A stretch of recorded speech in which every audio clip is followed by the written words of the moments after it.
문희정의 핫 키워드. 가장 뜨겁고 궁금한 국제 이슈를 분석하는 시간입니다. 문희정 국제정치평론가 전화로 연결합니다. 평론가님 안녕하세요. 네, 안녕하세요. 네, 재선에 성공해서 지금 집권 중인 현 이집트 대통령의 3선과 또 임기 연장을 허용하는 개헌안이 의회를 통과했다고 하는데요. 네네. 이 개헌안에 구체적으로 어떤 내용들이 담겨 있습니까? 그러니까 현지 시간으로 16일 이집트 의회는 대통령의 임기를 현재 4년에서 6년으로 늘리고 3선까지 가능하도록 하는 내용의 헌법 개정안을 의결했는데요. 네. 개헌안이 국민투표를 통해 최종 확정되면 지난해 두 번째 임기를 시작한 LCC 현 대통령의 임기가 2022년에서 2024년까지로 늘어나고 또 3선에 성공할 경우 2030년까지 집권할 수 있습니다. 또 주목할 만한 부분이 군부의 권한을 확대하는 내용인데요. 예. 군의 역할을 국가안보 보전이라고 규정하고 있는 헌법 200조를 바꿔서 헌법과 민주주의, 국가의 근본과 시민성 보호로 범위를 상당히 많이 확장시켰습니다. 네. 또 대통령이 직접 대법원과 헌법재판소, 주요 검찰청 수장을 임명할 수 있도록 했고요.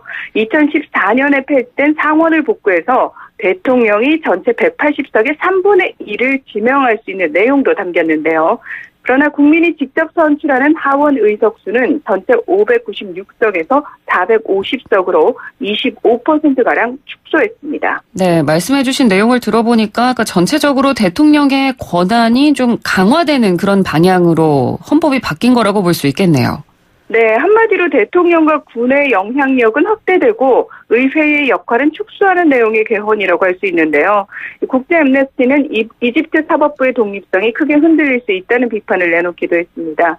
사실 이집트는 2014년에도 군부의 권한을 상당히 많이 확대시킨 개헌을 한 적이 있는데요. 네. 그러니까 그 당시 개헌안을 잠깐 설명을 드리면 대통령이 그 당시에 앞으로 8년 동안은 국방장관을 임명할 때 군 최고위원회의 승인을 받도록 했고요. 반드시 군 출신의 국방장관이어야 한다는 점도 명시를 했습니다. 네. 나아가서 군 예산은 대통령과 총리, 국방장관이 포함된 국방위원회가 논의하게 하고 이를 승인하는 주체는 구체적으로 명시하지 않아서 사실상 민간의 감시를 받지 않도록 했고요. 또 민간인도 군사시설이나 군기지, 국경, 또 군인을 향해 직접적으로 폭력을 행사했을 때는 군사법정에 세울 수 있게 하는 내용도 포함이 됐습니다. 네. 이게 2014년의 개헌안인데 이번 개헌안에는 여기서 더 나아가서 이미 사회기반시설 건축 프로젝트를 추진하고 있는 군에게 경제활동 참여 분야를 공식적으로 늘려주는 내용과 더불어서 원래 8년 뒤에 폐지하기로 했던 군 최고위원회의 국방장관 승인권을 계속 유지시켰고요. 네. 또 민간인을 군사법정에 세우는 사유를 기존의 군시설 공격행위에서 군이 보호하는 시설에 대한 공격행위로 넓혀서 군 재판소의 권한도 상당히 강화됐습니다. 네. 그렇다면 이 이집트 의회가 이런 내용의 개헌안을 통과시킨 명분은 뭐였습니까? 그러니까 개헌을 지지하는 국회의원들은 경제를 회복하고 이슬람 무장 세력 소탕을 위해서는 임기 연장이 불가피하다고 주장하고 있는 건데요. 예. 그러니까 당연히 설득력이 떨어지죠. 경제 회복과 또 무장 세력 소탕을 LCC 대통령만이 해야 되는 건 아니잖아요. 예. 네, 그래서 일각에서는 LCC 대통령에게 독재와 장기 집권의 길을 터주기 위한 사전 작업이다 이런 비판이 나오고 있는 겁니다. 네. 게다가 이 알리 압델알 국회의장이 의미심장한 발언을 하는데요. 우리는 새로운 헌법이 필요하다. 향후 10년 이내에 완전히 새로운 헌법을 제정하는 것은 불가능하지 않다라고 표현을 했는데 이건 뭐냐. LCC 대통령의 임기가 끝나는 2030년 전에 또다시 개헌을 통해서 임기를 연장할 수도 있음을 시사한 것이라는 분석이 많습니다. 네네. 이 개헌안에 대한 찬반 국민투표는 현지 시간으로 오는 20일에서 22일 치러진다고 이집트 선거관리당국이 발표했는데요.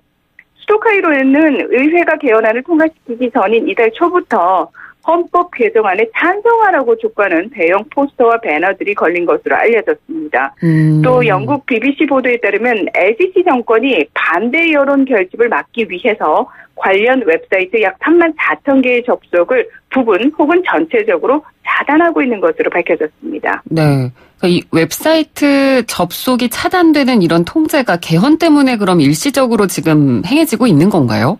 그러니까 개헌에 대한 반대 의견을 통제하기 위해서 더 심해졌을 뿐이고요. 네. 정부를 비판하는 언론인이나 인권운동가 등을 가짜뉴스 유포 혐의로 체포를 하고 또 SNS 감시 등 국민들에 대한 광범위한 통제는 일상적으로 행해지고 있는데요. 네. 그러니까 2017년 4월 이슬람 극단주의 세력의 테러 위협 등을 이유로 국가 비상사태가 선포돼서 현재까지 유지되고 있는 상황입니다. 네. 특히 언론 통제, 그중에서도 가장 대중적인 TV의 경우 모든 TV 채널들은 정부 및 그 측근들이 소유를 하고 있어서 민영방송 채널이나 토론 프로그램, 토크쇼 등을 찾아보기 힘들다고 하는데요. 네. 그러니까 문제는 정해진 가이드라인이 있는 것이 아니라 국민들 스스로 자기 검열을 하게끔 만드는 분위기가 사회 전반적으로 형성돼 있다는 사실입니다. 예. 그러니까 국가 안보를 위해서라든지 또는 외국 스파이들을 경계하기 위해서라는 명분으로 국민들을 옥죄고 있는 건데요.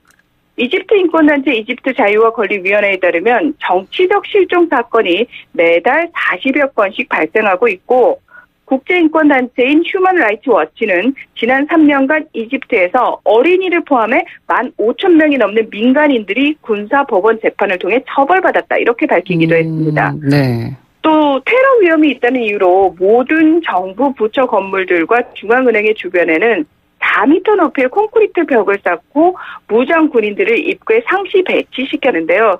아까 제가 앞서서 그 개헌안 내용 설명을 하면서 군사법정에 세우는 민간인들 그 항목이 좀 넓어졌다고 그랬잖아요. 네. 그중에서 군이 보호하는 시설이 들어갔잖아요. 네. 그럼 무슨 얘기냐. 군인들을 일상적으로 무장 배치 다 시켜놓은 곳은 전부 다 민간인들이 공격을 한다거나 들어간다거나 불법적인 행위를 할 수 없게끔 만들어 놓은 겁니다. 그리고 당연히 모든 집회와 시위는 금지되어 있습니다. 예. 저희가 이 시간에도 전해드린 것처럼 이웃나라죠. 알제리와 수단에서는 반정부 시위가 확산이 되면서 독재자들의 축출을 당하지 않았습니까? 그렇죠. 그런데 이집트에서는 오히려 반대로 가는 모습이네요. 네. 이 수단에서 30년간 정권을 잡아온 바르시 대통령을 군부가 축출했지만 국민들은 그 군부마저도 믿지 못하겠다며 당장 권력을 민정에게 이양할 것을 요구한다고 전해드렸는데요. 네. 그러니까 수단 국민들이 이처럼 군부에 대한 불신을 갖게 된 원인을 제공한 나라가 바로 이집트입니다. 이집트에서도 국민들의 반정부 시위로 축출당하기 전까지 30년간 이 호스니 무바라크라는 독재자가 이 장기 집권을 했었는데요.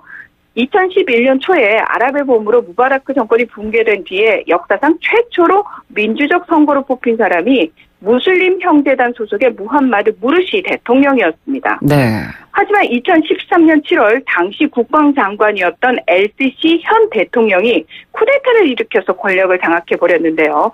이 국제사회의 비판이 거세게 일었지만 친이스라엘 정책을 통해서 미국의 지원까지 받으면서 반체제 인사들에 대한 잔혹한 탄압과 언론 통제 등 전방위적인 철권 통치를 통해서 정권을 연장시키고 있는 상황입니다. 네. 이 앞서 말씀드린 2014년 개헌 때 이슬람교를 포함해서 종교를 기반으로 한 정당의 설립을 금지하는 내용도 담겼는데요. 이게 왜 그랬냐면 이슬람 최대 조직인 이 무슬림 형제단이 창당한 자유정의당과 이슬람 근본주의 세력인 살라피스트가 만든 알루르당을 총선에 참여할 수 없도록 만들기 위함이었는데 네. 사실 이 자유정의당과 알루르당이 그 당시 이집트 내에서 가장 큰 영향력을 가지고 있었기 때문에 이런 주요 세력들을 정치권에서 완전히 퇴출시키기 위한 목적이라고 할 수 있습니다. 네. 이집트 입장에서는 아랍의 봄을 경험을 했기 때문에, 그러니까 인근 국가에서 이렇게 벌어지고 있는 민주화 시위의 여파에 대해서도 그러니까 상당히 경계를 하고 있겠네요. 맞습니다. 우선 이집트가 영국과 공동으로 식민 지배를 했었던 수단에 현지 시간으로 17일 고위 대표단을 파견했는데요. 그러니까 LCC 대통령은 그 전날 수단 과도군사위원회 압델파타 브루한 위원장과 전화 통화를 하면서 지지 의사를 표명하기도 했습니다. 네. 스스로가 국방장관 출신의 군부 세력과 연합해서 집권을 하고 있는 상황에서 수단의 군부를 지원하는 것은 어쩌면 당연해 보이는데요. 이집트 입장에서는 수단에서 군부 세력이 힘을 잃지 않는 것이 자국의 군 권한 강화에 도움이 될 것이라고 분석하고 있을 겁니다. 예. 또 LCC 대통령은 이웃 국가인 리비아의 내전 사태에도 적극적으로 개입하는 모습을 보였는데요. 그러니까 무슬림 형제단을 주축으로 한 이슬람 원리주의 세력의 통합정부군과 싸우고 있는 리비아 국민군 하프타르 총사령관을 지난 14일 이집트의 수도인 카이로에서 만나서 지지 의사를 밝히기도 했습니다. 무엇보다 개헌에 앞서서 먼저 미국의 든든한 지원을 받기도 했는데요. 지난 9일 LCC 대통령은 미국을 방문해서 도널드 트럼프 대통령과 정상회담을 가졌습니다. 이 트럼프 대통령은 이날 백악관에서 LCC 대통령과의 정상회담을 하기에 앞서서 LCC 정권의 개헌 추진에 관한 질문을 받고 그는 훌륭하게 직무를 수행하고 있다. 미국과 이집트의 양국 관계가 그 어느 때보다 좋다고 말했는데요. 블룸버그 통신은 트럼프 대통령이 개헌을 통해 장기 집권을 시도하는 LCC 대통령에게 정치적인 선물을 남겼다. 이렇게 보도를 했습니다. 네. 오늘은 이집트 개헌안에 대해서 한번 핫키워드에서 짚어봤습니다. 말씀 잘 들었습니다. 고맙습니다. 네, 고맙습니다. 네, 지금까지 문희정 국제정치평론가였습니다.